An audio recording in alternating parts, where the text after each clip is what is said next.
Я попрошу свою коллегу Назгуль помочь мне впускать наших участников в Zoom-кабинет, пока я вот буду открывать встречу. Еще раз здравствуйте всем. Мы сегодня проводим вебинар на тему электронное заполнение единой декларации организации. И данный вебинар организован Центром развития бизнес-инноваций ПИК Бишкек совместно с ОСО Грант Торрентон. Мы всегда стремимся организовывать актуально и максимально полезные вебинары для своей аудитории. И данный вебинар «Единая налоговая декларация», пожалуй, имеет особое значение для бизнеса различных секторов и организации различных форм. И модерировать сегодняшний вебинар буду я. Меня зовут Эльнура Алмазканова. Вы уже со мной знакомы по перепискам, которые мы с вами ведем. И я являюсь специалистом по коммуникациям и организации мероприятий в центре ПИК Бишкек. Позвольте озвучить наши правила сегодняшнего вебинара. Я попрошу всех вас убедиться, что вы выключили свои микрофоны.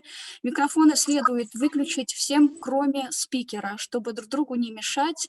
И все вопросы вы можете отправить в чат-бокс, написать их. Я позже обязательно озвучу нашему спикеру. Или же во время сессии «Вопросы и ответы» вы можете включить свои микрофоны и задать их напрямую нашему спикеру. Ну и по сложившейся уже традиции в начале каждого вебинара мы где-то 3 или 5 минут посвящаем презентации, где мы рассказываем, собственно, о миссии, цели нашей программы, о деятельности нашего центра.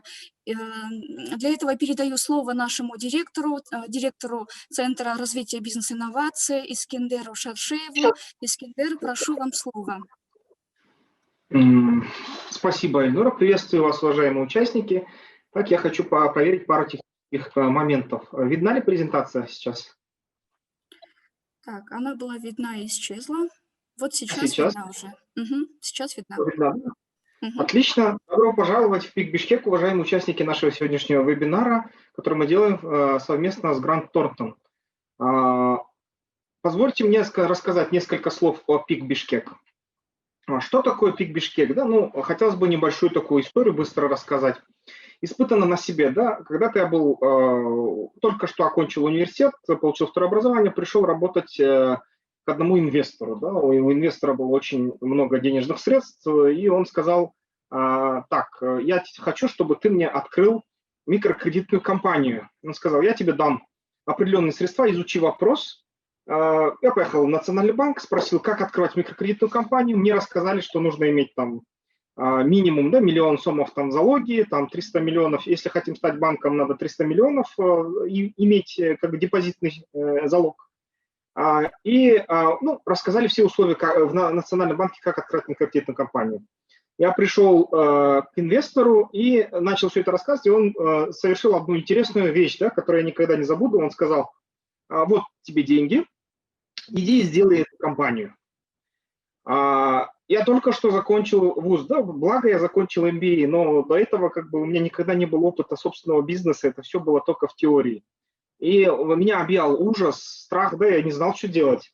Я попробовал пойти к нескольким людям, которые занимались таким бизнесом. Не все из них охотно мне рассказывали, что и как делать. И надо признаться, это был очень большой страх в те времена, да, для меня. И вот тогда я очень сильно пожалел, что в Кыргызстане нет таких организаций, которые могли бы помогать с бизнес-инкубацией, с бизнес-акселерацией.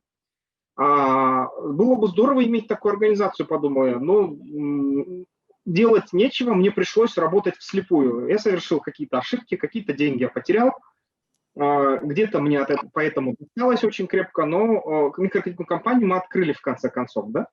И вот путь на этом, я думаю, что он был бы намного легче, намного проще, если бы тогда была такая вот организация, вот какой сегодня является ПИК Бишкек. Тогда бы мне в ней менторы рассказали бы, да, немного, во-первых, базовый курс бизнеса я прошел бы, да, в специфике Кыргызской республики. И мне бы подсказали бы менторы, как двигаться, как правильно себя вести. Какая организация тогда мне требовалась? Да, мне требовалась вот такая же организация, какой сегодня является ПИК. ПИК – это инкубатор и акселератор. ПИКе можно пройти программу, где вы можете на базовом уровне получить информацию, как вести бизнес. Да? И если вы уже действующий малый или средний бизнес, в ПИКе вы можете получить вопрос, как преодолеть болезни роста вашей организации. В ПИКе у нас копится и растет база данных менторов и консультантов. Также у нас проводятся тренинги, семинары, вебинары. Есть международная сеть деловых связей, наши партнеры подсоединены к 160 странам мира. У нас есть электронная платформа знаний мирового класса. Да, это вот те участники, которые у нас в регулярных программах участвуют, они получают к ней доступ. И мы наращиваем сеть связи с инвесторами. Мы работаем над тем, чтобы у нас были демо-дни или дейтинг-румы, да, то есть места, мероприятия, на которых наши представители малого и среднего бизнеса, кому нужны инвестиции, встретятся с инвесторами, с глазу на глаз и проведут сессию нетворкинга. Мы такие закрытые мероприятия планируем проводить, особенно вот в 2021 году, да, предстоящем. Вот что такое ПИК Бишкек. Мы официально запустились 2 месяца, то есть в феврале 2020 года. Нам официально на открытии приняли участие правительство Великобритании и официальные лица Крымской Республики, да, правительство Крымской Республики. Следует отметить, что проект ПИК финансируется Великобританией, да, UK.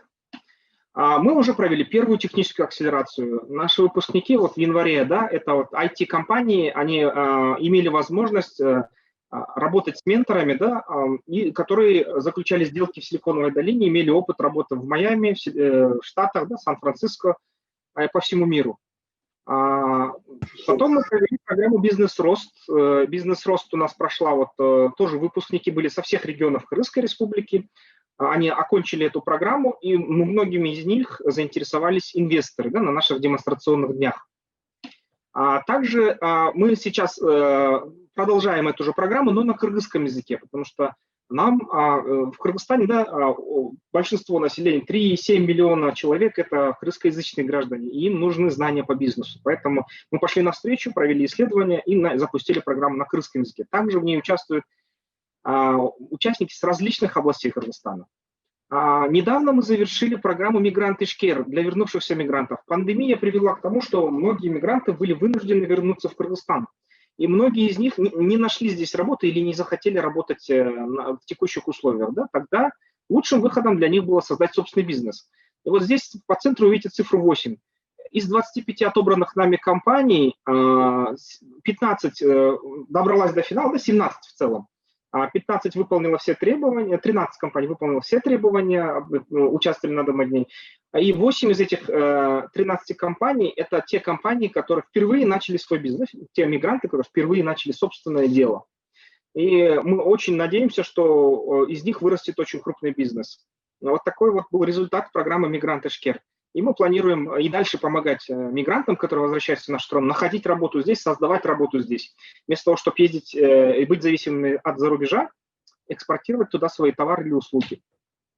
Вот это наши выпускники. Мы недавно провели церемонию вручения сертификатов нашим выпускникам «Мигрант Ишкер». Правда, не все из них приняли офлайн, потому что онлайн, потому что пандемия, да, поэтому все в масках, мы соблюдаем безопасность, требования безопасности.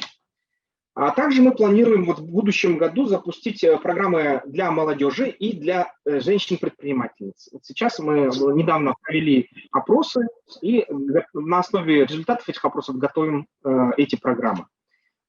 Также мы привлекали и привлекаем менторов, звезд на кыргызском рынке и на международном рынке. Для технической акселерации нам удалось привлечь ребят из Силиконовой долины, да, и результаты были очень хорошими. Также мы провели больше 30 вебинаров и сессий, вот, согласно, таких же, как сейчас у нас пройдет. Эти вебинары особенно пришлись, кстати, ко времени COVID, да, потому что во время наступления кризиса очень многие предприниматели, особенно в туристическом секторе, резко встали перед лицом того, что их бизнес был заблокирован. Эти вебинары, я надеюсь, каким-то образом помогли выпутаться многим из них из тяжелой ситуации, которая сложилась. Некоторые перепрофилировали бизнес, некоторые просто изменили его характер. Да? И благодаря этому некоторые компании, бывшие участниками нашего вебинара, выжили. И я надеюсь, что после того, как кризис пройдет, они снова станут на ноги в туристическом секторе и в других секторах, которые пострадали от COVID. Также вот мы сейчас в преддверии того, что скоро, да, до марта 2021 2021 года многим организациям надо будет сдавать электронную налоговую декларацию, да, и в электронном виде, как анонсирует правительство. Я думаю, что очень к месту придется вебинар от наших хороших партнеров. Я надеюсь, в будущем мы еще будем очень много мероприятий совместно делать с Грант Торнтон. Да, и сейчас, после моего короткого выступления, мы к этому вебинару перейдем. Также у нас стартовала программа бизнес-диагностики и субсидий. Что это означает? Это означает, что вы можете нанять себе консультанта, который у нас зарегистрирован, чтобы решить вопросы в вашем бизнесе. Да? Вопросы, проблемы роста могут быть в вашем бизнесе, какие-то другие вопросы, которые необходимо сдвинуть с мертвой точки, например. Или просто вам надо вырасти. Да? Вы можете зайти на наш сайт, выбрать себе бизнес-консультанта и дальше пройти по этой сложной схеме. Я не буду на ней подробно сейчас останавливаться. И в чем суть? Да? Вы можете получить 50% или 75% субсидий. То есть если вы пройдете у нас диагностику вашего бизнеса, выберите консультанта, которого вы хотите нанять, мы субсидируем, оплатим 50% его услуг, а в случае демонстрации определенных показателей и 75% услуг консультанта за наш счет мы покроем, остальные 25 или 50% будете оплачивать вы.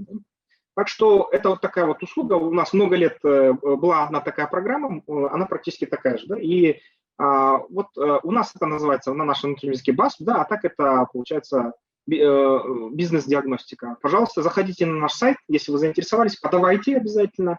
И я думаю, что это тоже поможет привнести свежий взгляд внешнего консультанта к вашему бизнесу, да, и, возможно, решить определенные задачи, которые иногда, когда ты бизнесмен, вот я по себе знаю, когда ты очень сильно задавлен текучкой, иногда не хватает свежего взгляда со стороны, чтобы что-то двинуть. Да?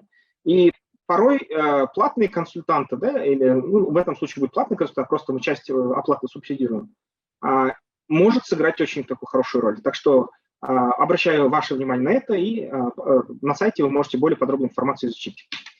Также мы проводим национальные мероприятия. Недавно у нас вот в партнерстве со Startup Weekend, да, прошло Startup Weekend ОШ мероприятие ваше. Мы проводим международные также мероприятия. Да. У нас вот есть партнер, это при университете Кембридж в Великобритании бизнес-школа имени Джаджа. Да, и эта бизнес-школа проводит акселератор технический. Конечно, надо знать английский язык во всех международных мероприятиях. Мы туда отправляем каждый год примерно по 3 человека. Да, и в следующем году мы тоже будем объявлять это. И, соответственно, в этом году 3 наших участника из Кыргызстана приняли участие в этом акселераторе. Мы принимали участие также в стартап-форуме ОШ, да, и наши вот стартаперы, кто прошел через наши программы, тоже выступали на этом форуме. Также Международный институт электросвязи организовывал стартап-платформу, да, в Центральной Азии. Тоже наши выпускники приняли участие в партнерстве с Крыспатентом, провели. Да, так что мы делаем очень много международных мероприятий. Если вы знаете английский и хотите действовать локально, но создавать глобальные связи, нетворк, в этом случае мы вам очень поможем. Также у нас прошел впервые в истории Кыргызстана чемпионат мира по предпринимательству. На нем приняло участие в национальном финале больше 18 компаний. И те стартапы, которые у нас тут выиграли, попали в топ-100 по миру, да, в топ-100 финалистов. И один из наших стартапов попал в топ-25 финалистов. Мы так надеялись, что он попадет в топ-5 или в топ-10. В этом случае он получил бы минимум $50 000. А если он попал бы в топ-3, или даже получил первое место, он бы получил $500 000 инвестиций свободных от обязательств, да, то есть грантовых инвестиций. Поэтому мы этот конкурс решили делать каждый год. В следующем году мы тоже его планируем делать. Принимайте участие, если вы знаете английский, если вы основатель малого или среднего бизнеса. Обязательно отслеживайте наши соцсети. Я думаю, что это прекрасная возможность, если победить на ней, то еще и возможность получить инвестиции. Программа наша реализуется, да, программа по развитию предпринимательства и инноваций. Да, и Европа. Наши партнеры, это вот одни из таких лучших организаций, имеющие очень хорошую репутацию на протяжении долгих лет. Это вот Крыспатент из государственных организаций, Venture Hive американская, International Alert, международная организация, BizExpert, местная наша национальная, Университет Центральной Азии, который действует на территории 4 государств, и Университет Кембриджа, да, бизнес-школа Джаджа при Университете Кембриджа, это Великобритания. Сеть наших партнеров растет, я думаю, что со временем этот слайд заполнят очень много иконок, и мы планируем наращивать наше партнерство. Это наша команда. Как пандемия закончится, я думаю, что мы будем рады всех заинтересованных увидеть в нашем офисе, пожать вам руку, выпить чашку кофе, рассказать больше о нашей организации, а возможно и сотрудничать с вами. Да? Так что запоминайте наши лица, под именами расписаны бренды, с которыми мы имели дело на протяжении профессиональной жизни. И, пожалуйста, вот можете сделать скриншот или сфотографировать этот слайд по ним, через программу чтения QR-кода вы можете выйти на наши социальные сети и сайт и подписаться. Да? Обязательно подпишитесь, отслеживайте всю нашу активность. Спасибо большое, уважаемые участники сегодняшнего нашего вебинара. Передаю слово Эльнуре, соответственно, нашим партнерам из Grant Thornton. Благодарю вас, Искендер, за презентацию. Нас уже 62 человека. Давайте я еще раз озвучу сегодняшние правила. Во-первых, позвольте поприветствовать новых участников. Пожалуйста, убедитесь в том, что вы выключили микрофоны, все, кроме спикера. Если на момент уже презентации у вас появятся вопросы, вы можете отправить их в чат-бокс, либо же уже во время сессии вы можете включить микрофон и задать ваш вопрос напрямую нашему спикеру. Также я вот читаю вопросы по поводу записи сегодняшнего вебинара. Да, мы обязательно записываем все наши вебинары. Также запись будет отправлена... Да, Чингис, пожалуйста, выключите свой микрофон. И запись сегодняшнего вебинара будет отправлен всем зарегистрировавшимся участникам. Также этот вебинар вы можете найти по ссылке, которую я отправила в чат-бокс, то есть ссылки на наши социальные сети. Мы также публикуем эту запись на наших платформах. Итак, позвольте представить сегодняшнего спикера. Спикер Динара Иманалиева. Она является руководителем отдела аутсорсинга ОСО Grant Thornton в Кыргызстане. Динара Иманалиева – эксперт с большим опытом работы в области финансов и бухгалтерского учета, включая банковскую сферу. Она специализируется на бухгалтерском учете предприятий, различных организационных форм, начиная ОСО, заканчивая индивидуальным предпринимателем. Сегодня вебинар у нас пройдет в формате практического применения согласно статье Налогового кодекса Кыргызской Республики. Динара вам покажет в онлайн-режиме, как единую налоговую декларацию. Динара, прошу вас, вам слово. Добрый день, дорогие слушатели. Я очень рада с вами познакомиться. Меня зовут Динара Иманалиева. Я являюсь руководителем отдела аутсорсинга в компании Grant Thornton. Одним из видов услуг аутсорсинга, которые мы предоставляем, является бухгалтерский учет и также услуги по ведению налогового учета. И вот в ходе своей деятельности я очень часто сталкиваюсь с вопросами, касающимися налогообложения, и особое внимание к себе привлекает как раз-таки годовая отчетность, потому что она является наиболее сложной, так как налог на прибыль очень обширный. И вот как раз хотелось бы помочь сегодняшним нашим слушателям разобраться в нюансах заполнения данного отчета. Я сейчас перейду в презентацию и покажу вам на примере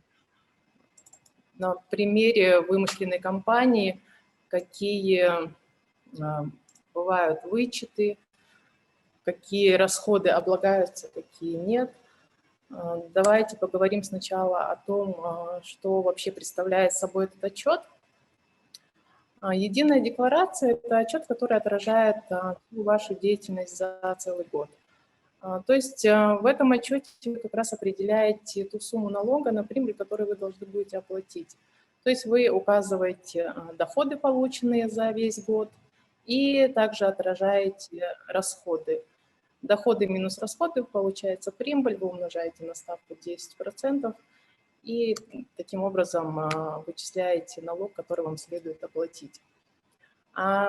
Организации должны оплатить налог на прибыль при подаче налоговой декларации. Сама же декларация должна быть подана в налоговую службу до 1 марта. Подавать декларацию с 1 января 2021 года все организации, в том числе индивидуальные предприниматели, уже должны будут с помощью электронной подписи через личный кабинет на сайте налогоплательщика, либо можно сделать это на сайте Достек. Для получения цифровой подписи вам необходимо будет заполнить заявление. За подробностями вы можете обратиться в налоговую службу. Я вам советую поторопиться, потому что с 1 января она у вас уже должна быть. Давайте сегодня поговорим еще также про распространенные заблуждения и ошибки, касающиеся заполнения декларации. Например, некоторые предприниматели считают, что если не было доходов, либо не было деятельности, то можно не сдавать декларацию, это является большим заблуждением. К тому же, если у вас сейчас нет доходов, но есть расходы, которые вы можете взять на вычет, у вас в декларации образуется убыток, который вы можете пролонгировать на 5 лет. То есть что это означает? Сейчас в этом году у вас нет доходов, но в следующем году они появятся, и, соответственно, у вас появится обязательство заплатить налог. Вот как раз на тот убыток, который появился у вас в этом году, вы можете уменьшить свою налогооблагаемую базу на эту сумму и уплатить налог меньше. Ну и к тому же это требование законодательства, то есть неважно, есть ли у вас доходы, либо, возможно, ваши доходы вообще не подлежат обложению, все равно вы обязаны подавать декларацию. Также распространенная ошибка, некоторые налогоплательщики из страха перед налоговой службой, перед проверками облагают налогом абсолютно все доходы. То есть обижают сами себя, переплачивают, поэтому нужно все-таки обращаться к налоговому кодексу, также смотреть инструкции по заполнению, возможно, именно ваш доход не является облагаемым. И самая распространенная ошибка, а точнее это, скорее всего, правонарушение, многие берут на вычеты абсолютно все расходы, не обращая внимания на то, что часть из них под запретом к вычету. Вообще, что такое вычет? Вычет – это право, ваше право уменьшить налогооблагаемую базу, то есть вашу прибыль, на которую будет начислен налог, на сумму расходов. К сожалению, расходы, начисленные по методу бухгалтерского учета и по методу налогового учета, они разнятся с учетом тех ограничений, которые были прописаны налоговым кодексом, налоговым законодательством. Для примера заполнения мы сегодня возьмем компанию стандартную, которая занимается торговлей, она не плательщик НДС. Условия такие, чтобы данный пример касался как можно больше наших слушателей.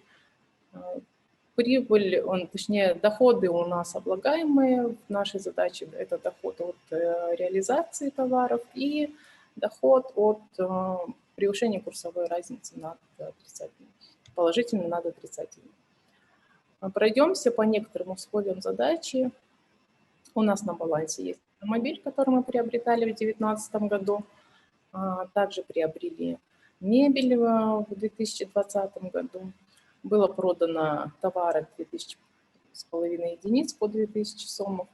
Также были выплачены командировочные расходы, и обратите внимание, что часть из них были выплачены в пределах нормы, часть сверх нормы. Вы, конечно, можете выплачивать командировочные больше, чем прописано в нормах, но надо учитывать, что вы обязаны уплачивать, облагать эту сумму подоходным налогом и уплачивать бюджет.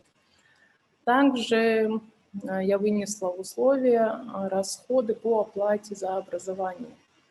часть из них местные организации, часть сотрудников обучались, и часть сотрудников иностранных.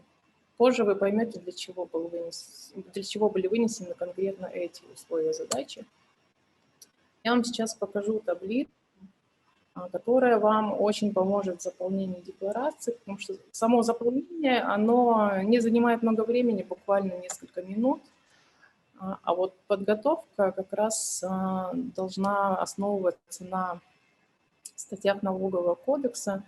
Вы составите для себя табличку в любой форме, в Excel, как вам удобно, можете намного подробнее расписать. Слева у нас вынесены расходы. Это те расходы, которые у нас отражены по методу бухгалтерского учета. Также, получается, справа мы видим сами строки декларации 150, 151. Это строки совокупного годового дохода. Это первое приложение декларации. И также строки из второго приложения. Расходы, направленные на получение дохода, расходы, связанные со страховыми взносами. Я подробнее еще в следующих слайдах вам покажу, потому что здесь очень мелко. И строки, которые выделены серым цветом, это те расходы, которые мы к вычету взять не можем, потому что на них есть ограничения со стороны налогового законодательства. Тоже подробнее об этом расскажу. Доходы у нас, как я говорила, только от выручки. Если вы плательщик НДС, то вы наверняка знаете, но я еще раз повторюсь, что доходом от вашей выручки является сумма без учета налога. Давайте рассмотрим подробнее такой вид вычета, как расходы, направленные на получение дохода. То есть это те расходы, без которых, в принципе, деятельность вашей компании не являлась бы возможной. То есть если вы занимаетесь торговлей товаров, то в данном случае это расходы на себестоимость товаров, расходы на оплату труда ваших сотрудников, расходы на аренду, коммунальный, интернет, канцелярские товары, сотовую связь. То есть это те все расходы, с которыми сталкивается каждая компания. В данном случае они у нас совпадают с бухгалтерским учетом. По методу бухгалтерского учета и налогового учета они определены одинаково. Я здесь заострю ваше внимание на распространенных ошибках, таких как признание на расходы всей суммы купленных товаров для продажи. Многие предприниматели часто спорят со своими бухгалтерами в отношении признания доходов и расходов. Да? Как правило, предприниматели, они учитывают расходы кассовым методом, то есть если вот купили товар на определенную сумму, значит вся эта сумма должна сразу отражаться в расходах. На самом деле это не так. На расходы вы берете только ту сумму за тот товар, который вы уже продали, который списался с вашего склада. Вот именно в этот момент вы можете признать это как расход. Если же вы плательщик НДС, то также сумма расхода составляет стоимость товара без налога на добавленную стоимость и без налога с продаж. Остальные же все расходы – это оплата за товары либо услуги ваших поставщиков. Если вы не плательщик НДС, то вы можете взять на расход всю сумму, которую вы перечислили своим поставщикам. Если же вы плательщики НДС, то за минусом НДС, потому что НДС в данном случае – это не расход. Давайте перейдем к следующему виду вычета. Это расходы на командировки и представительские расходы. Начнем с командировок. В условиях задачи вы уже видели, что часть суточных была выплачена сверх нормы, и по условиям нашей задачи мы не обложили в свое время подоходным налогом, и поэтому При расчете налога на прибыль мы на вычет уже взять эту сумму не можем. Если бы она была обложена, и мы уплатили по доходу налог, как полагается, то сейчас бы мы взяли на вычет как наш расход. Но это не, скажем так, не значит, что вы можете решить не брать на вычет, но при этом и не платить подоходный налог. Все равно обязанность остается. Также вы видите, что такие расходы, которые вот несет каждая компания, расходы на продукты для офиса, такие как чай, кофе, сахар, расходы на новогодние корпоративы, на какие-то другие мероприятия. Мы это называем представительскими расходами, но для налоговых целей это не представительский расход. Представительские расходы в налоговых целях, они определены конкретно. Это проведение деловых встреч, которые с клиентами, либо с партнерами, с поставщиками, которые направлены на получение дохода, направлены на заключение договоров, сделок. И это расходы на транспорт, на, например, аренду конференц-залов для проведения каких-то мероприятий. Вот в налоговых целях это признается как представительские расходы. Поэтому мы в нашу декларацию можем принять только расходы на командировки, которые были выплачены в пределах нормы. Следующий вычет – это расходы на подготовку и переподготовку кадров. В условиях вы ранее уже видели, что часть сотрудников обучалась в отечественной организации, а часть в иностранной. Ну, например, это какие-то были онлайн-курсы. Чтобы мы могли взять на вычет эти расходы должны соответствовать нескольким пунктам. Во-первых, сотрудник должен находиться в штате организации. Он должен быть старше 23 лет. Данный вид обучения, он должен способствовать повышению его квалификации. То есть те курсы, например, на которые он пошел, они должны быть непосредственно связаны с его деятельностью, с его специальностью. Например, IT-программист не может пойти на какие-то курсы, не связанные с его деятельностью, например, на курсы кройки и шитья, потому что они ему никак не пригодятся, они никакой прибыли компании не принесут. И, естественно, если это отечественная организация, то, выполняя все эти 4 пункта, 4 условия, мы имеем право взять на вычет эту сумму. 50 тысяч, которые у нас в примере, который мы оплатили иностранной организации, на вычет мы не берем. И также помните, что выплачивая доход иностранной организации, вы должны удержать 10% налога. Если же вы не удерживаете, вот в нашей задаче мы выплатили полностью 50 тысяч и за свой счет заплатили 10% налога на прибыль иностранной организации. Следующие вычеты – это амортизация и расходы на ремонт. У нас на балансе есть автомобиль. В 2020 году мы понесли расходы в размере 35 тысяч. И вот вы видите разницу между амортизацией, рассчитанной по методу бухгалтерского учета, и по налоговому методу. Я вам сейчас покажу, как рассчитывается амортизация, какая разница между общим методом и упрощенным. Так как сегодняшние слушатели – это малый и средний бизнес, вы имеете право на упрощенный метод. То есть, что это означает? Во-первых, нет ограничений по расходам на ремонт. Мы берем всю сумму на вычет сразу в этом же году. Также мы не делим основные средства по группам, ставки. Обычно, в обычном методе они разные, ставки амортизации. В данном случае при упрощенном методе ставка равная для всех видов средств. Это 40%. Расчет амортизации достаточно простой. Я взяла для примера также 2019 год, то есть тот год, в котором мы приобрели автомобиль.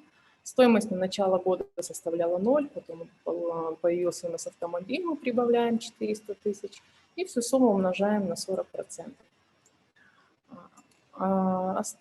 Остаточная стоимость на конец прошлого года, она переносится на начало этого года. Отнимается амортизационное отчисление за прошлый год, и у нас была приобретена мебель в этом году. Мы прибавляем сумму за приобретенную мебель, и общую сумму, которая у нас образовалась на конец года, мы умножаем на ставку 40%. Итак, мы получили амортизационное отчисление за 2020 год в размере 120 тысяч. Следующий вид вычета – это отчисление по государственному социальному страхованию. Ну, здесь все достаточно просто, но нужно учитывать тот момент, что это именно та сумма страховых взносов, которая идет за счет работодателя, то есть 17-20%. Не вся сумма здесь сюда не входит, та сумма, которую вы удерживаете с работника. Тоже достаточно распространенная ошибка. Многие указывают, точнее учитывают эту сумму и в расходах на оплату труда, и отдельно еще и в этой строке. Перейдем к следующему вычету. Тоже очень такой каверзный вычет, потому что не все понимают, какие налоги можно принять на вычет, особенно что касается НДС и НСП, потому что налоговый кодекс, он прописывает, что НДС не является вычетом, но кроме случаев, предусмотренных налоговым законодательством. Что это означает? То есть тот НДС, который вы выплачиваете при реализации вашего товара, вы его не берете в расход.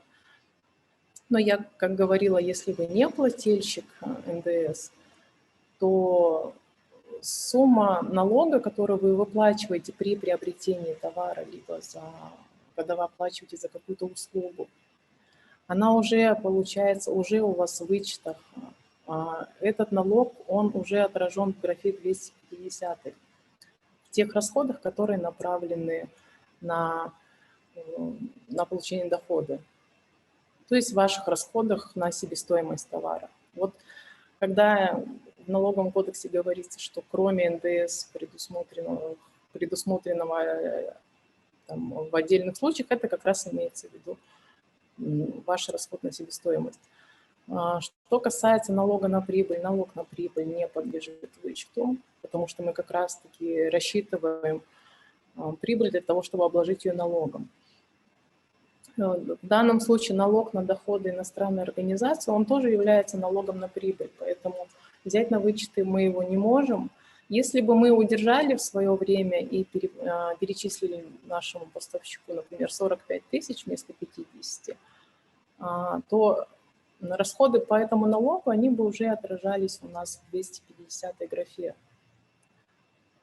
Так, и мы можем взять на вычеты сбор за вывоз мусора, потому что на него нет ограничений в налоговом законодательстве. Расходы по налогу, извиняюсь, на недвижимое имущество, на движимое имущество мы имеем право взять на вычет. Также налог с продаж. Если это тот налог с продаж, который у нас образовывается, когда мы продаем товары либо услуги, его нельзя считать расходом, и на вычет мы его не берем. Но если вы приобретаете товар с НСП, то данный налог тоже уже сидит в вычетах в 250 графе. Так, я вот с вами поделюсь ссылками. Все-таки, учитывая то, что вебинар, он ограничен по времени, сегодняшняя презентация, она для вас просто как краткая инструкция. Но не пренебрегайте изучением налогового кодекса, инструкции по заполнению декларации. Давайте сейчас вернемся к нашей общей табличке, где мы показываем все наши расходы и доходы, и попробуем перейти на сайт налоговой службы и сразу заполнить онлайн. Сейчас я поделюсь с вами экраном. Я надеюсь, что уже всем видно. Вот это главная страничка. Это главная страничка сайта налоговой службы. Переходим в электронные сервисы. То есть это сейчас просто демонстрационный калькулятор. Когда вы будете сдавать, у вас будет доступ к кабинету налогоплательщика. Он немножко будет выглядеть иначе, но сама форма подачи декларации, она такая же. Сейчас она загрузится. Выбираем последнюю форму декларации, потому что она изменилась.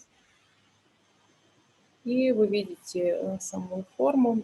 В первую очередь надо будет заполнить реквизиты. Вводите ИНН компании, выбираете район, пусть это будет Октябрьский, к примеру. Вводим наименование нашей организации выдуманной. Далее графу серия, номер паспорта пропускаете, потому что она нас не касается. Так, город Бишкек и улица Каттагула, к примеру. То же самое вы дублируете в следующий раздел. Просто если у вас фактическое местоположение отличается от адреса, то можете написать действующий адрес. Если одинаковый, то продублировать. Номер телефона можно написать, адрес электронной почты не обязательно. Выбираем год 2020, видим, что период представляется автоматически. Если же вы начали деятельность только в этом году, то у вас будет период начинаться не с 1 января, а с фактической даты регистрации. Метод ведения бухгалтерского учета у нас МСО для малого и среднего предпринимательства. Порядок исчисления налоговой базы у нас упрощенный. И наличие учетной политики поставим «да», потому что учетная политика должна быть в каждой организации. Вот эта вот страничка является титульным листом, ее заполнять не нужно. Автоматически все данные перейдут в нее с приложения, которое мы сейчас заполним. В нашем случае мы заполняем приложение 1, это облагаемые доходы, приложение 2, в котором мы укажем вычеты, приложение 5, так как у нас есть автомобиль, движимое имущество. И в чем изменение новой налоговой декларации? Ну, вы уже, наверное, в курсе, она объединила в себе и декларацию, и информационный расчет на имущество за 2021 год, за следующий год. На имущество 4 группы, то есть автомобили, это приложение 13. Переходим к заполнению самих приложений. Выручка от реализации у нас, по примеру, составила 5 миллионов. И превышение суммы положительной курсовой разницы 3000 сомов. Заполняем. Калькулятор автоматически сам суммирует, ничего не нужно забивать в итоговые графы. Дальше переходим к приложению 2. Это расходы, подлежащие вычету. Расходы, направленные на получение дохода. Так, секунду, я посмотрю, какую сумму они у нас составляли. Так, 4 миллиона 613 тысяч. 4 миллиона 613 тысяч. Расходы по командировкам 16 тысяч. Расходы на подготовку, переподготовку. Это именно тот расход, та сумма, которую мы оплатили отечественной организации. Процентных расходов у нас не было. Инновационную деятельность тоже. Сумма амортизационных отчислений. Так, 255 графа, 120 тысяч сомов. Расходы на ремонт мы берем всю сумму, 35 тысяч. Отчисления по государственному страхованию 86 тысяч 250 сомов. 86 тысяч 250. И у нас, по-моему, остались только налоги, да. Это у нас налог на на имущество, на автомобиль и сбор за вывоз мусора. 261 графа. Секунду. Все, мы заполнили второе приложение. Вот они все наши расходы в 299 графе, которые перенесутся автоматически на главную страничку, и налогооблагаемая база сама рассчитается. Приложение 5 по налогу на имущество мы заполняем в расшифровке. Добавляете строчку, выбираете код группы объекта. Ой, извиняюсь, так, это не то имущество, это имущество первой, второй, третьей группы. Нам нужно 4-е, транспортное средство. Добавляем строчку, выбираем тип двигателя. A – это тип двигателя внутреннего сгорания. Также категория у нас легковые автомобили. Код пользователя, если вы собственник, выбираете код S. Код объекта, в данном случае это облагаемый, раз мы платим налог, значит облагаемый. Марка машины и сумма налога. У нас налог составляет 1875 сом. То есть это тот расчет, который вы сдавали за 2020 год. Сумма сразу отобразилась в основной графе приложения 5. Так, и нам осталось заполнить расчет на наш автомобиль сразу на 2021 год. Добавляем также строчку. Все то же самое, выбираем тот же код транспортного средства, категория легковые автомобили, код района у нас, к примеру, так, это у нас был Октябрьский, Октябрьский район. Код пользователя собственник, марка транспортного. Повторяем опять наименование марки вашего автомобиля, госномер, год выпуска. Вот для примера у нас будет 2011. От года выпуска зависит налогооблагаемая база, потому что ставки рассчитываются от срока эксплуатации вашего автомобиля. И налогооблагаемой базой является объем двигателя авто, а вот ставка зависит от срока эксплуатации. Для автомобилей, скажем так, моложе 10 лет ставка составляет 0,75. Выводите значение, налоговую базу, ставку, и автоматически налог рассчитывается. Давайте перейдем теперь на главную страничку, посмотрим, что у нас получилось. Вот наши доходы, все расходы, которые мы приняли на вычет. Вот она, налогооблагаемая база, то есть та прибыль, на которую сейчас мы начислим налог. Вам необходимо только проставить ставку налога. Стандартная ставка – это 10%. И все, налог сам рассчитался. То есть наш налог за 2020 год составил 10 038 сом рублей. Но в течение года вы все оплачивали прибыль, рассчитанную по предварительным показателям. К примеру, она у нас была 9 тысяч. И в итоге нам остается оплатить только разницу. Все, вы проверяете, правильно ли вы заполнили, нажимаете «Предварительный просмотр». Если нет ошибок, то вам сайт предлагает сохранить вашу декларацию.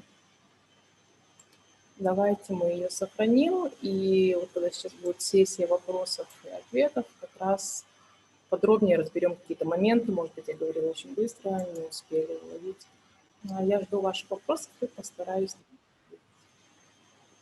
Спасибо за внимание. Спасибо. Спасибо большое, Динара, за интересную презентацию. Уважаемые участники, у нас, вот, как Динара уже отметила, подошла сессия вопросов и ответов. Итак, я зачитаю первый вопрос, Динара, вам, который пришел к нам в чат-бокс. Добрый день, Динара. У вас есть веб-сайт, где можно получить более детальную информацию по аутсорсингу услуг бухгалтера? Был такой вопрос от... Вы можете нас найти в Фейсбуке. Можете также связаться по контактам. Контакты, я вам слайд потом открою, конечно, там будут все наши контакты. Ну, либо можете через центр ПИК обратиться. Да, мы поделимся контактами компании Грант Торрентон, и вы можете задать все свои вопросы. Итак, следующий вопрос. Добрый день. Вопрос следующий. Например, если я получаю зарплату от организации, которая платит с моей зарплаты подоходный и соцфонд, если при заполнении ЕНД у меня расходов будет меньше, чем доходов, то остается прибыль. Будет ли это облагаться налогом? Эта сумма пишется. Облагаться ННП – это сумма. Ну, вот смотрите, в нашем случае как раз-таки доходы у нас превысили расходы и образовалась прибыль. У нас, естественно, есть то есть наша прибыль, она и есть налогооблагаемая база для уплаты налогов. В вопросе я так поняла, что доходов больше, правильно? Если это доходы облагаемые, то да, вам необходимо уплатить налог. Угу. Хорошо. Вопрос был от Рыскула. Рыскул, если вы хотели бы уточнить свой вопрос, можете включить микрофон и напрямую задать вопрос Динаре. Так, уважаемые участники, если есть еще вопросы, пожалуйста, можете включить микрофоны и задать вопросы. Следующий вопрос. Некоммерческая организация, основной доход, взнос учредителя. Как должен быть признан доход для налоговой декларации? Спасибо. Взнос учредителя это не является облагаемым доходом. Взносы в уставный капитал не облагаются. И в налоговой декларации есть, по-моему, приложение 3, как раз-таки необлагаемые доходы. И вот такого вида доходы, они отражаются в этом приложении, в отдельном. Так, вопросов больше нет в чат-боксе. Если есть вопросы, кто хотел бы озвучить в микрофон, пожалуйста, включите свои микрофоны, мы ждем ваши вопросы. Не упустите свою возможность задать профессионалу, так сказать, своего дела, потому что не каждый день мы организовываем такой вебинар. Здравствуйте, скажите, пожалуйста, кто не является налогоплательщиком НДС? Добрый день. Здравствуйте. Налогоплательщиком НДС является организация, которая зарегистрирована как плательщик. То есть либо она добровольно зарегистрировалась, да, не превысив порог 8 миллионов сом за год.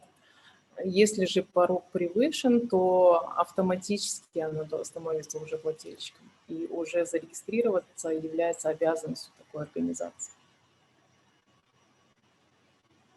Ну, а есть еще налогоплательщики НДС на импорт. То есть там уже, даже если вы не зарегистрированы как плательщики, НДС импорта оплачивают все. Получается, в вашем случае, если у вас обороты за год меньше 8 миллионов, то вы пока не плательщик, пока можете не регистрироваться. И еще один вопрос. Уважаемая Динара Иманалиева, большое спасибо за ответ. Вот как, может быть, не по теме, как начисляются налоги на недвижимость? Вот где можно вот эту информацию найти? Потому что все разные начинают говорить налоги на недвижимость. Вот, и для физических лиц, и для юридических. Там эти же кабинеты, где начинают вот эти налоговые службы, начинают, вот, особенно сейчас, нехватка же бюджета. И лишь бы вот собрать налоги вот с добросовестных плательщиков, они начинают большие такие эти суммы взыскивать. Ну, не будем ругать налоговую службу. На самом деле они стараются помогать налогоплательщикам. Это одна из основных вообще функций налоговой службы. И на их сайте вы можете увидеть в разделе «Электронный сервис». У них есть очень удобные калькуляторы для того, чтобы рассчитать налог на землю, на недвижимость, да, то есть на дома, на квартиры, также на транспорт. Вы просто вводите данные, например, если это здание, либо частный дом, то есть данные из техпаспорта. Если это транспорт, то тоже данные из техпаспорта автомобиля. И калькулятор сам вам все рассчитает. Но вам единственное нужно будет в декларации уже данные перенести в это 13 или 12 приложение, например, по недвижимому имуществу, 12 приложение. Вы просто данные переносите из этого калькулятора, и все, и автоматически все рассчитывается. Как раз для удобства налогоплательщиков. Спасибо большое. Еще один вопрос, если позволите. Конечно. Вот наша организация, получается, не плательщиком НДС. Ну, например, мы выпускаем книгу, да, печатаем книгу, и типографии мы платим сумму, и в этой сумме заложен НДС. То есть типография платит эту сумму НДС, да? А вы сказали, можно эти деньги нам вернуть, да? Вот это непонятно мне. Извините, я не бухгалтер, просто не задаю вопросы, может, простите. Нет, вопросы абсолютно адекватные, нормально, что вы их задаете. Единственное, чуть тихо, вас немножко плохо слышно. Я правильно поняла, вы оплачиваете типографии за то, что они напечатали какой-то материал, да? Да, совершенно верно, да. Они плательщики НДС, вы не плательщики, Да, правильно? да, совершенно верно. Вот смотрите, они вам выставляют счет-фактуру, например, на 10 тысяч сомов и указывают, что в том числе НДС, то есть в этой сумме сидит уже НДС. Да. Для вас расходом являются все 10 тысяч, так как вы не плательщик. Да. Если бы вы были плательщиком НДС, то вы просто вот эту сумму налога вы брали бы на зачет. А так как вы пока еще не достигли порога 8 миллионов, вам пока не нужно регистрироваться как плательщик НДС, можете всю сумму, которую вы им перечислили, можете принять на расходы. Ту сумму, которую мы перечислили, вот НДСовскую часть, принять на расходы, как скажите, их можно вернуть деньгами или как? Нет, деньгами вы не можете их вернуть. То есть вы имеете право на вычет. Вычет это означает, смотрите, к примеру, у вас доходы, грубо говоря, да, мы сейчас берем такие мелкие суммы, чтобы было понятнее. 50 тысяч вы отобразили как доходы, и вот эти 10 тысяч – это расходы, которые вы оплатили в типографии. Итого прибыль ваша составила 40 тысяч. То есть вы на эту сумму уменьшаете свою прибыль, чтобы меньше заплатить налога на прибыль. Да, а так не возвращают НДС деньгами. Просто у вас есть право взять этот НДС на вычет. Хорошо, я надеюсь, мы ответили на все ваши вопросы. Я буду озвучивать следующий вопрос, с вашего позволения, Динара. Так, некоммерческая организация, нет, мы это уже озвучили. Еще один вопрос. Насколько я знаю, налог на прибыль организация платит ежеквартально. Если при заполнении ЕНД доходов будет больше, чем расходов, и остается прибыль, то на эту сумму тоже необходимо платить налоги на прибыль, спрашивает Рыскул. Можно еще раз вопрос? Не совсем поняла. Организация платит ежеквартально налог на прибыль. Да, и если при заполнении ЕНД доходов будет больше, чем расходов, и остается прибыль, то на эту сумму тоже необходимо платить налоги на прибыль, то есть на сам прибыль оставшийся. У меня на экране выведена, да, декларация? Да. Давайте я покажу как раз на примере, что касается этого вопроса. К примеру, вот это ваши результаты деятельности, да? У нас доходы превышают расходы, так же, да, как в вопросе заданном. Вот образовалась прибыль. И вы в течение года, например, после первого квартала, после второго квартала, в ноябре вы оплачивали прибыль. И вот вы оплатили на эту сумму уже за весь год, вы оплатили уже налог, но по результату декларации у вас налог образовался чуть выше. Вот вы должны заплатить только разницу. Либо, смотрите, если вы, наоборот, переплатили, да, вы считали, что у вас прибыль больше, потому что вы основывались по данным бухгалтерского учета, вы оплатили, скажем так, вы сейчас должны 10 038 сомов, а вы заплатили 20 000 уже за весь год, то у вас просто сумма переплаты, она будет учитываться на вашем балансе, то есть у налоговой службы, да, на вашем лицевом счете. И в следующий раз, когда в 2021 году вы будете платить за квартал налог на прибыль, вы можете на эту сумму платить меньше. Просто это ваша переплата. Данное, получается, сейчас, если вы переплатили, вы просто подаете декларацию, доплачивать ничего не нужно. Так, и зачитываю тогда следующий вопрос. Можно ли отнести к вычетам расходы на текущий ремонт арендуемого помещения, если по договору фирма берет на себя расходы на эксплуатацию? Но так, ремонт, если у вас по договору прописано, что, получается, расходы на ремонт берет арендодатель, то кто понес вообще этот расход, кто оплачивал этот ремонт? Наверное, надо исходить из этого. Если работодатель за свой счет делал ремонт, то он отражает это уже в своей декларации. И к тому же, если он, например, Катя, можешь пока выключить музыку, пожалуйста? Если он ведет налоговый учет по общему методу, да, то у него еще есть и ограничения на вычет на этот ремонт.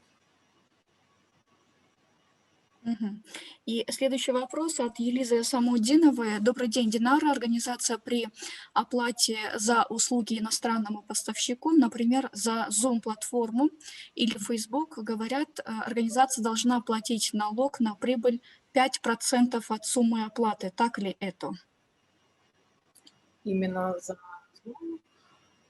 Так, это называется роялти. Налог на роялти, по-моему, 10%, такая же ставка, как за услуги иностранной организации. Потому что роялти в данном случае понимается как нематериальные активы, как какое-то программное обеспечение. Zoom – это и есть программное обеспечение. Ставка, возможно, я ошибаюсь, но кажется 10%.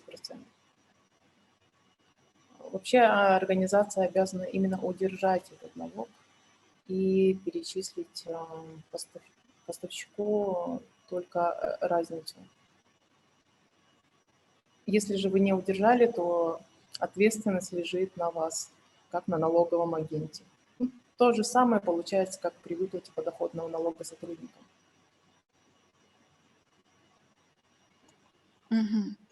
Да, Елиза пишет, да, то есть удержать. Она приняла ваш ответ. Гузель Маматова задает еще один вопрос. Если юридическое лицо заключает договор аренды, с ЧП, наверное, имела в виду, с пунктом того, что сам арендатор обязан оплатить подоходный налог и соцфонд сам, но не оплачивает. Так, Гузель, в чем ваш вопрос? Вы не могли бы включить микрофон и озвучить, уточнить ваш вопрос? И тут подошел еще один вопрос, пока Гузель готовится. Гузель, вы готовы, да, задать свой вопрос? Да, вот я только подключилась. Здравствуйте, Динара. Здравствуйте, Эльнура. Вот вопрос в том, что вот, например, да, арендодатель, как бы сам берет на себя обязанности платить вот эти все налоги, да, по доходу и это по соцфонду. На самом деле не оплатил. Как бы кто будет ответственен? Юрлицо, которое берет, оплачивает как бы аренду, и либо сам арендодатель? Давайте исходить, наверное, из того, с кем у вас заключен договор. То есть с физлицом просто, которое не зарегистрировано как индивидуальный предприниматель. Да. ЧП, да? То есть частный предприниматель, да, как говорят в обиходе. У него есть документы, то есть он осуществляет свою деятельность по сдаче имущества в аренду на основании документов, или он просто как физлицо? Нет, он как просто физлицо, частное лицо, без образования, там, без патента, без ничего. Но у него есть патент, нету, да? Нету. Патента нет. В этом случае, да, вы должны будете удерживать 10% подоходного налога и 10% страховых взносов. Также, если бы это был ваш сотрудник. И еще и сверх за свой счет вы должны оплачивать 17 и 25% в соцфонд. То есть в общем расходы ваши в соцфонд 27 и 25%, подоходный налог 10%. Но вы имейте в виду, что вообще он не имеет права без регистрации как индивидуальный предприниматель сдавать вам в аренду помещение. Значит, организация сама должна платить, и эти вычеты могут к расходам отнести вот этот за подоходный налог, вот этот соцфонд, который он оплачивает? В данном случае нет, потому что, видите, подоходный налог отдельно не берется на вычет. Он входит в состав расходов на выплату заработной платы, но в данном случае он же не является вашим сотрудником. Да, не является. Ага. Ясно, спасибо. Пожалуйста. До свидания. Жаль, спасибо за вопрос. Следующий вопрос от Чулпон. А что насчет физических лиц? Они заполняют ИНД также? Первый вопрос. И второй вопрос от ЖБ. Кто работает по добровольному патенту? Как правильно сдать ИНД? По поводу физических лиц. Если у физического лица нет никаких доходов, кроме заработной платы, то в принципе нет необходимости сдавать декларацию, потому что данные уже о вашем доходе за вас сдает ваш работодатель в своих отчетах. Да, это отчет по подоходному налогу ежеквартально. А если же у вас есть другие доходы, то да, вы должны сдать, это ваша гражданская, скажем так, налоговая обязанность, декларировать свои доходы, быть, как правильно сказать, в общем, порядочным налогоплательщиком. Но что касается декларации физических лиц и физических лиц, действующих по патенту, я думаю, мы проведем отдельный лучший вебинар уже ближе к подаче декларации, то есть, наверное, в марте, потому что она отличается по форме своей, по правилам заполнения от декларации организации. И она еще делится, декларация физических лиц, занимающихся предпринимательской деятельностью и не ведущих такой деятельности. Поэтому сейчас ответить по заполнению я не смогу, к сожалению. Еще один прекрасный повод организовать следующий вебинар, да, Динара? И вопрос от Эрики. Здравствуйте, Динара. Я работала по патенту ИП, но в связи с пандемией закрыла свою продленку. Мне сказали, что сейчас патент закрывать не надо. Так ли это? Но вы можете, например, когда вы планируете возобновить деятельность, просто оплатить. Оплата и будет, скажем так, продлением вашего патента. Мы ответили на ваш вопрос, да, уважаемые участники. Если у кого-то остались еще вопросы, пожалуйста, можете включить микрофон и задать напрямую. Поступил один вопрос. Здравствуйте. В налоговом говорят, ЧП и ИП пенсионерам можно не брать. Но ссылку на эту статью или постановление не дают. А как они предлагают вести свою деятельность? То есть это тот пенсионер, который хочет заниматься предпринимательской деятельностью? Да, вопрос, скорее всего, такой. Ильхом, вы не могли бы включить свой микрофон и уточнить вопрос Динаре? Потому что вы написали, не совсем понятно, какой у вас вопрос. Ага, здравствуйте всем. Здравствуйте, Динара. Здравствуйте. Вот было несколько таких ситуаций, когда частные предприниматели, да, или индивидуальные предприниматели, работающие, пенсионеры с пенсионной книжкой, когда они платили за налоги, да, скажем, будь это по патенту или по свидетельству, им говорили, что так как они уже пенсионеры, им можно не брать соцфонд, то есть не платить за страховые взносы. Именно За предоставление услуги, допустим. пенсионную часть. То есть, страховые Вообще, вот 10%. Обычно же они платят 10%. Честно говоря, я на своем пути не сталкивалась с Мы пару раз столкнулись, им пенсионерами сказали в предпринимателями. налоговом, что так как они являются пенсионерами и у них есть пенсионные книжки, они могут не платить, то есть они могут не брать Не соцфонд, приобретать полис, да? да, не приобретать полис, так как они являются пенсионерами. Но в то же время, когда мы запросили ссылку на этот закон или на эту статью или на это постановление, они не могли нам предоставить. Если вы знаете, было бы хорошо, да? Знаете, Знать в этот закон. законодательстве я не видела подобных ограничений в пользу пенсионеров, предпринимателей, да, индивидуальных предпринимателей. Но когда пенсионер работает в организации и находится в штате, за него все равно организация делает вычисления в социальном. Нет, не в штате, допустим, как Да, я собственный поняла. работник, да, Но вот в случае с патентом и страховым полисом, честно говоря, не могу ответить, но я могу попробовать разобраться в этом вопросе, и вы просто свяжетесь с нами. Потом Хорошо, было бы очень хорошо. Спасибо большое. Спасибо. Спасибо, Ильхам. Тут пишет Джанабек, сколько стоят услуги бухгалтера для УСО. Я так понимаю, что для этого вопроса, да, необходимо необходимо. Лучше ответить нам напрямую, связаться уже напрямую. потому что все будет зависеть от сферы деятельности вашей организации, организационной формы, от оборотов. Лучше, да, вне вебинара обратитесь, мы с удовольствием вам ответим. Мгм. Остались ли еще вопросы у участников? Так, только что получила вопрос. Если работник не имеет доходов, кроме заработной платы, но имеет автомобиль, нужно ли сдавать ИНД?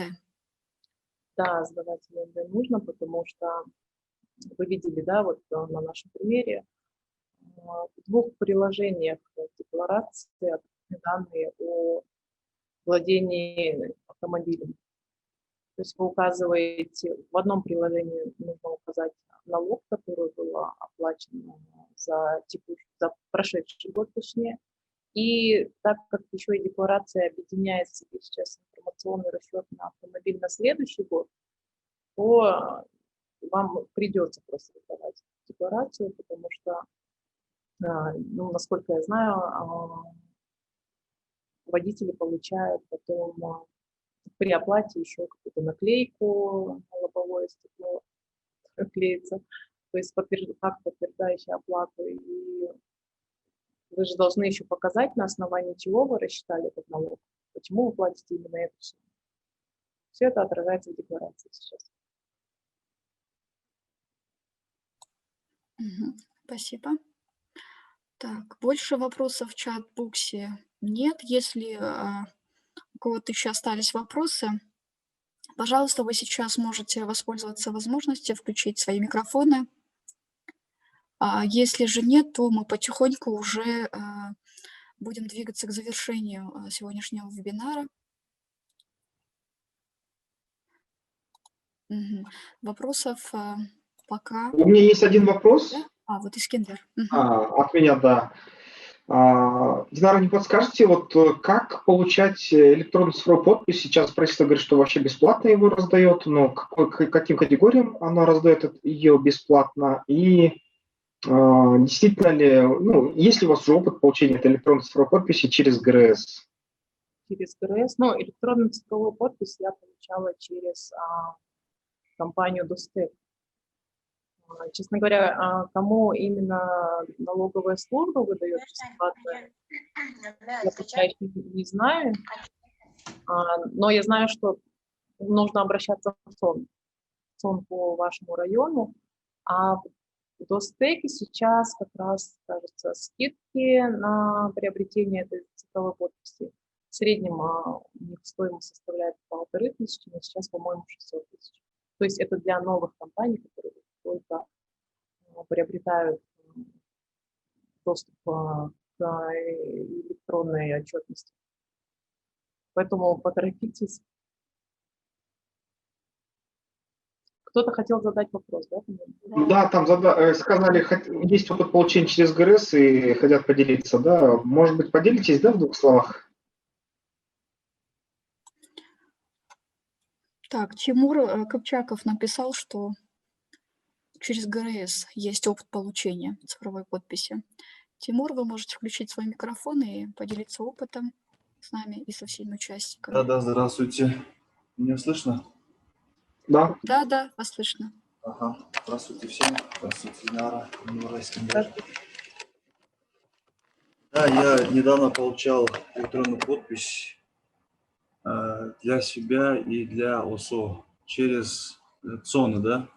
Я живу в Оше, здесь 2 ЦОНа, вот там проходил регистрацию. Ну, короче, надо, там есть, оказывается, на сайте Infocom есть соглашение и список документов, необходимых для получения электронной облачной подписи, да.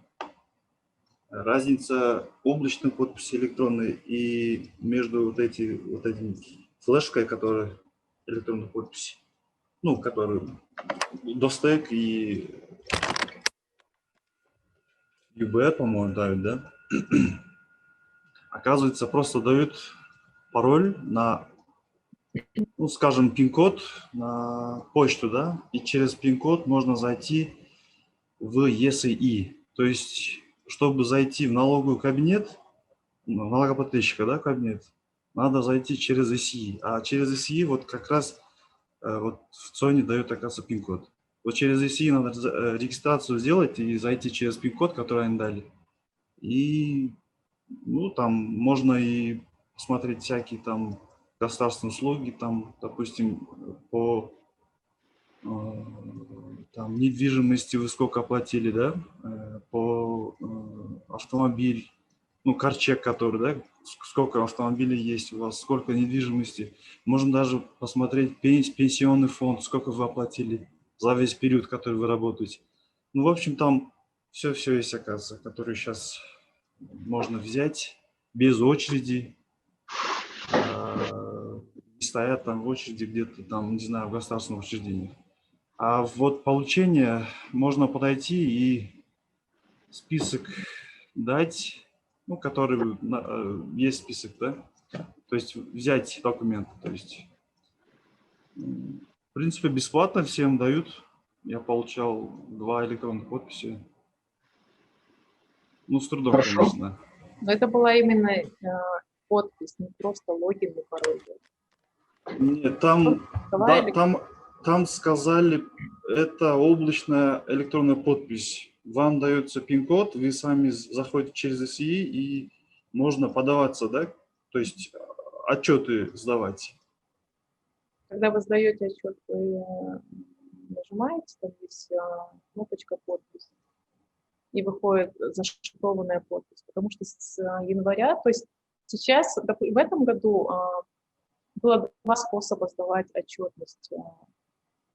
То есть те, кто не зарегистрирован как плательщик НДС и кто не осуществлял импорт, они могли просто сдавать отчеты также электронно, но не подписывая их вот этой ЭЦП, да, электронной цифровой подписью. И вот доступ, для них доступ в личный кабинет, он был бесплатный. А для тех, кто плательщик НДС и также осуществляет импорт, они уже приобретали такую флешечку, она называется токен. Поэтому, когда вы будете приобретать доступ в личный кабинет, вы уточняйте такой нюанс, что была именно цифровая подпись, потому что с 1 января уже все переходят именно в цифровую подпись. Не просто личный кабинет на сайте. Нет, там, да, вы правильно сказали, но Infocom насчет этой ситуации информацию не дает. Они просто говорят, что мы открываем доступ и все. Остальное вы сами должны сделать. Насчет того, что там есть цифровая подпись. Где найти, как это сделать, вообще нигде нету в интернете. Даже, да. Налоговые тоже не знают. Очень трудно. Понятно, спасибо большое. Спасибо, я получил ответ на свой вопрос, более чем развернуто. Да, спасибо большое вам, Тимур. Динара, участники, еще, если остались вопросы, пожалуйста, можете их озвучить. Уважаемая Ильнура, я хотела поблагодарить директора Искандера Шашеева, вас за организацию такого интересного мероприятия, очень важного и нужного. И добрые пожелания Динаре Иманалиевой, высокопрофессионалу, вообще очень красивой даме, и такая импозантная, очень интересная дама. Динарочка, а можно будет, если вдруг возникнут вопросы, обратиться напрямую к вам? Есть ли у вас электронная почта? Конечно, давайте я сейчас поделюсь контактами. Можно будет, да, контакты тогда написать сюда, в чат, и дать какое-то время, да, чтобы записать все это? Вот я сейчас на экран вывела наши контакты, видно? Да, видно. Замирадия, вы, наверное, пишете, да, контакты, перепишите себе с экрана монитора? Да, Ильнурочка, огромное вам спасибо. И вообще всем огромное спасибо. Есть будущее Кыргызстана, когда такие ребята, вот всякие, нам такие хорошие информации дают. Спасибо, Динарочка. Вам тоже спасибо. Вам спасибо за хорошие слова. Спасибо, очень приятно. Если нет других вопросов, Искендер, Динара, мы, наверное, потихоньку будем завершать сегодняшний вебинар. От имени команд Центра развития бизнес-инноваций ПИК Бишкек, а также от имени команды ОСО Гранд Торрентон мы благодарим всех участников за вашу активность, за все вопросы, за, скажем так, что вот вовремя подключились, да, это тоже немаловажно. Спасибо вам большое. Мы тем самым хотели бы пригласить вас на наш следующий вебинар, который состоится уже 24 декабря. Это уже другой вебинар по теме электронная коммерция. И полную информацию вы можете взять на страницах наших социальных сетей. Я вот скинула вам ссылочку в чат-бокс. Подпишитесь, пожалуйста, на наш Facebook, Instagram, Twitter, YouTube, где регулярно публикуется самая свежая информация о программах и вебинарах Центра ПИК Бишкек. Пишитесь на социальной сети Гранд Торрентон Кыргызстан. Я вижу, что есть большой интерес компании, есть какие-то индивидуальные вопросы для обсуждения, да, напрямую с Динарой. Я думаю, что после этого вебинара, если вы озвучите и скажете, что вы как раз таки участвовали на вебинаре, ну вот Динара может более развернуто вас проконсультировать, уже точечно, скажем так. Также мы вас приглашаем на наш официальный веб-сайт www.pic.kg.